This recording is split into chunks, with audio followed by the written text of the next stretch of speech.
Hello and welcome to the short Vort on Parshas Mishpatim from Chamishi to Shishi. It's appropriate this week that there was a blizzard in the New York area because we had a blizzard of 53 mitzvos in this week's Parsha, one of the biggest in the whole Torah, right after Yisro's Matan Torah. So one of the mitzvos we have between Chamishi and Shishi is Shlosh Pamim B'Shana Yera'eh Kol Zechurcha. 3 times a year, all the males should be seen. They have to make Aliyah Regel.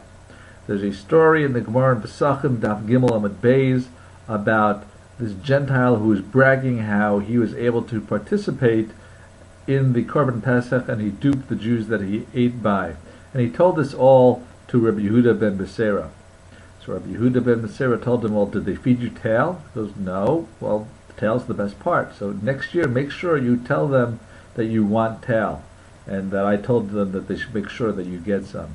So next year he was tricking people again at the Korban Pesach on the first night of Pesach, and he asked for the tail, and they said, do you want the tail? He goes, yeah, I was told that's the best part that he'd been holding out for me. Rabbi Yehuda ben Bseira mentioned this, and then they realized, this guy must not be Jewish, and they caught him, and they said that Rabbi Yehuda ben Bseira, that even though you are in Nitzivin, your influence, your net, comes all the way until Yerushalayim. Excuse me. So the Tosfos there points out that it's clear here that Rabbi Yehuda ben Bseira did not make Aliyah Regel. Why did he not come to Yerushalayim? There's a mitzvah to do so. And Tosfos gives 3 answers, but we're going to focus on one, and that one answer is the one that says that because he did not own any land in Eretz Yisrael. And so the question then comes out, well, how could he not own land in Israel? There's even the Tosfos that says that every Jew in Israel owns at least 4 amos in the land so that they can participate. That's one of the prerequisites for the Korban Pesach. So therefore everyone would make sure to have it. How could Rabbi Yehuda ben Bseira not have any ownership of land? So Rabbi Yitzchak Shmelkish, he was the Ab Bezin of Lavuv, and he wrote Shilas Chuvos Beis Yitzchak. He quoted the Vilna Gaon with an amazing answer. The Gemara in Sanhedrin says that Rabbi Eliezer, the son of Rabbi Yossi Glili, said that those dead people that Yecheskel miraculously brought back to life, they lived in Eretz Yisrael, and they got married, and they had children and descendants.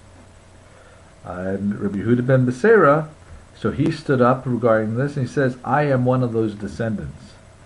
And who are these people that they died, that they came alive through Yecheskel? These were the Bnei Ephraim that they miscounted in Egypt, and they left early, and they died on the way. So with this will help us understand better that Rabbi Yehuda ben Bseira, he was one of the Bnei Ephraim. And there's a machlokis, there's a dispute in the Gemara in Baba Basra, that's who got the portions of the land of Egypt. Was it based on the count when they left Egypt, or was it based on the count of the population as they entered to Canaan?